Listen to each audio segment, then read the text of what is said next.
Bonjour à toutes et à tous, il est 8 heures. Bienvenue au Crypto Café, là où l'info éco, la macro et les cryptos se croisent chaque matin. J'espère que vous êtes prêts, que vous avez bien dormi. On démarre le Crypto Café.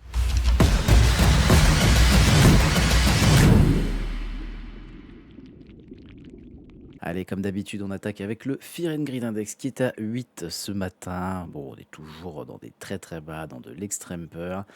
Et ce que j'ai trouvé va pas, nous aider, j'ai l'impression. Donc on va faire un petit tour sur les, actualités, ça va être fortement sympathique. Mais avant tout, on regarde les, flux entrants sur les ETF, entrants et sortants. Plutôt sortants, hein, ce matin. Écoutez, on a, perdu 200 millions sur les ETF Bitcoin et 100 millions sur les ETF Ethereum.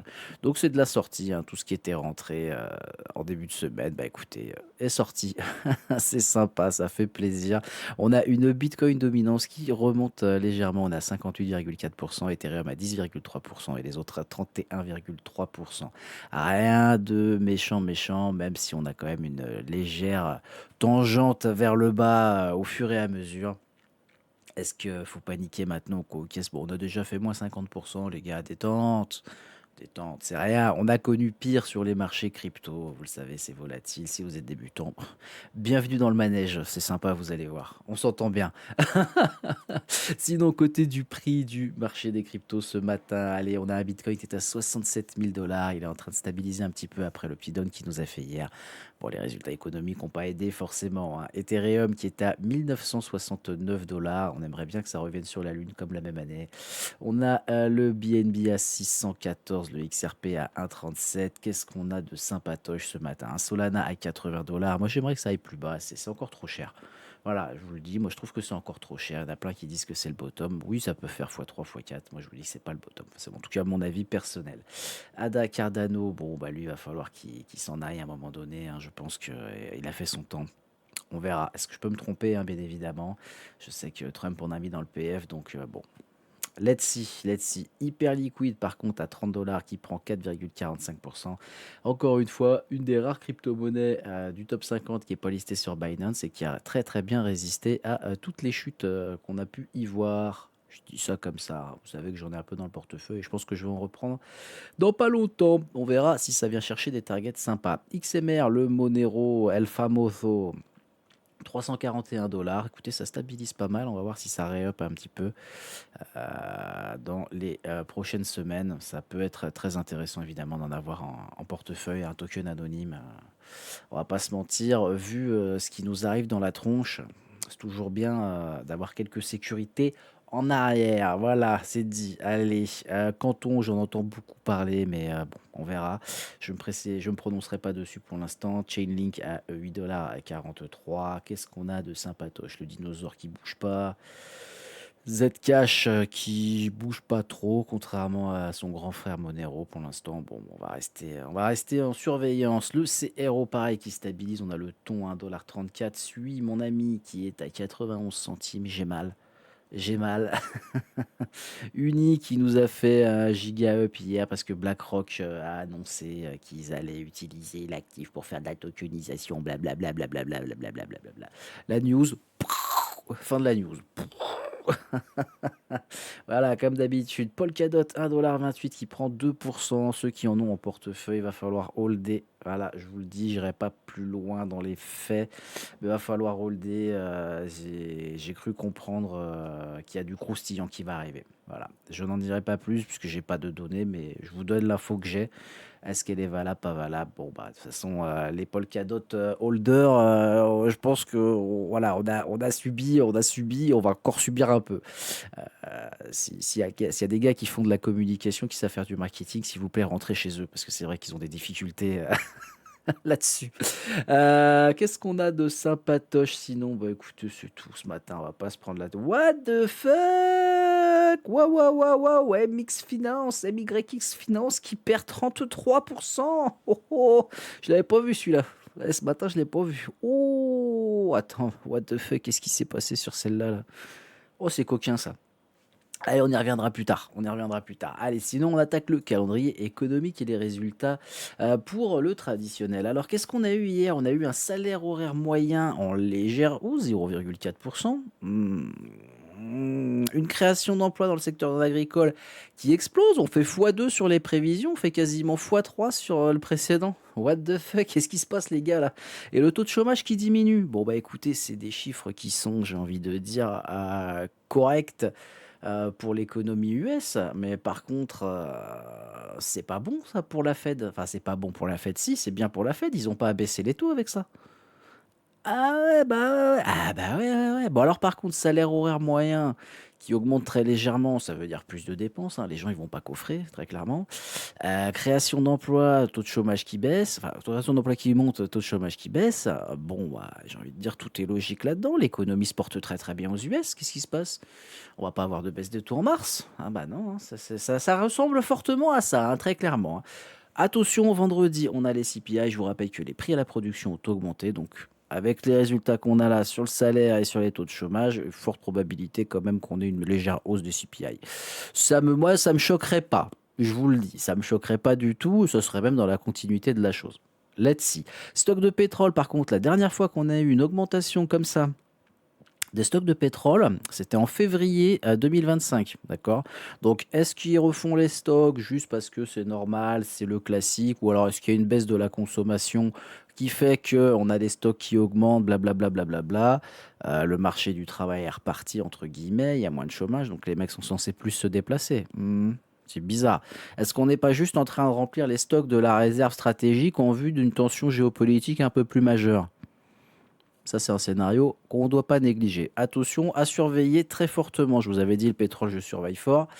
Là, j'ai surveillé fort, très clairement. Ça, c'est un truc qui... Allô, allô, allô. Est-ce que ça peut très bien, encore une fois, être juste on remet les stocks à niveau en début d'année? Attention.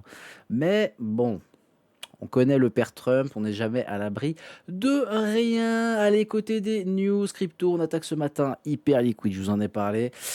Donc ils ont augmenté leur trésorerie, même si les fluctuations du marché, hein, tout ce qui s'est pété la gueule, etc., ont entraîné quand même pas mal de pertes. Donc Hyperliquid a acheté pour 5 millions de jetons de hype d'une valeur de quasiment 130 millions de dollars à 26 $ environ. Allez, donc bon, bah, ils sont en bénéfice, hein, très clairement, à l'heure actuelle. Est-ce qu'on va retourner chercher ces prix-là? Ça pourrait être pas mal, on verra. En tout cas, je trouve ça très très bien. Hyperliquid, encore une fois, n'est pas listé sur Binance, n'a pas subi la baisse que tous les alts ou tout Bitcoin, etc., ont subi. J'ai envie de dire hasard. Après, on va me dire que Binance y est pour rien. Bon, il y en a qui, oui, mais alors, qu'est-ce que tu as contre Binance? Bah, les gars, à un moment donné, je sais pas, ouvrez les yeux, quoi. Ah, je dis pas que tout Binance est manipulé ou quoi, hein. Il suffit de regarder son token. Et j'arrêterai là. J'arrêterai là. Allez, sinon, on attaque avec aussi Ripple qui avance sur la tokenisation sur le XRP Ledger. Bon, ils sont soutenus 345 milliards par Aviva. Bon, encore une fois, vous connaissez mon avis déjà pour les anciens, vous connaissez mon avis sur Ripple. J'ai jamais été un grand fan, sauf au début. Au début, j'étais fan, tout simplement pourquoi? Parce que je trouvais leur vision très clairement futuriste. J'ai très clairement kiffé le projet. Puis quand tu commences à gratter le projet, que tu te rends compte que c'est ultra centralisé, qu'il y a des gros flous sur qui sont les validateurs, sur beaucoup de côtés techniques, il y a quand même beaucoup de flou. Et le fait que ce soit centralisé, moi, j'y arrive pas. Voilà, c'est mon avis personnel, hein. Encore une fois, ça ne m'a pas empêché de faire du long ou du short dessus, très clairement. J'en aurais pas en portefeuille parce que c'est contre mes idées, encore une fois. Vous achetez de l'argent avec ou contre vos idées, c'est pas mon problème. Moi, je préfère être en accord avec mes idées, même si je loupe une opportunité, tout simplement. Et c'est pas la première fois que j'en loupe une, hein. Encore une fois, attention. Donc XRP, attention. Encore une fois, oui, j'ai vu le up, hein, il est magnifique, très clairement, etc. Il a surperformé l'année dernière. Maintenant, il a un peu plus subi aussi la baisse qu'on a eu actuellement. Donc détendez-vous les investisseurs XRP, ça a l'air de bien se passer pour vous. Venez pas m'emmerder la XRP Army, sinon je vous détruis sur le côté technologique. Voilà. Détente, ça va bien se passer, ça va bien se passer, ça va aller, ça va aller, ça va aller. Sinon, allez, ça va pas faire plaisir au monde de la crypto. BlockFi qui aurait arrêté les retraits et restreindrait les échanges. On revient très clairement, comme le dit l'article, en 2022. Ça, Encore une fois, voilà, il y a une semaine, 2 semaines, je sais plus, je vous ai dit, il y a une banque aux États-Unis qui a fait faillite. C'était à Chicago. Là, on a BlockFi, c'est à Chicago aussi, qui bloque les retraits et qui restreint tout pour les utilisateurs. What the fuck? Qu'est-ce qui se passe? Allô la Terre? Là, ça, c'est clairement pas bon. C'est clairement ça, c'est clairement du 2022.